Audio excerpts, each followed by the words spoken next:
Газсыз, печкасыз осындай тәтті торт әзірлеуге болады ма? Әлбетте болады. Бүгін сіздермен әзірлейміз. Алдымен ыдысымызға дайын печенье саламыз, туралған бананымызды саламыз.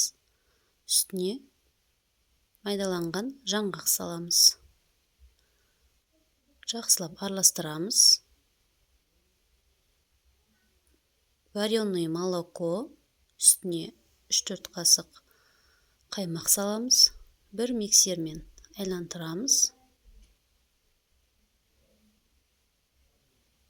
Печеньеміздің үстінен құйып, жақсылап араластырып,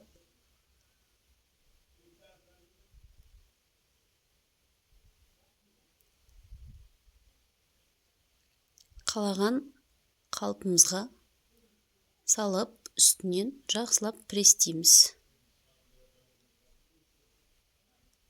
Мұздатқышқа салып қоямыз. Үстіне крем дайындаймыз оған дейін.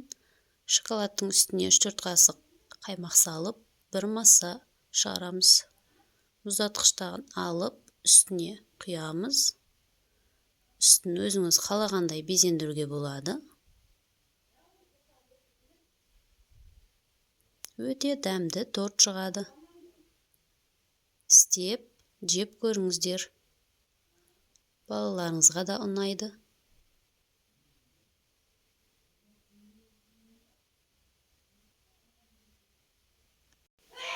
Сау саламатта болыңыздар.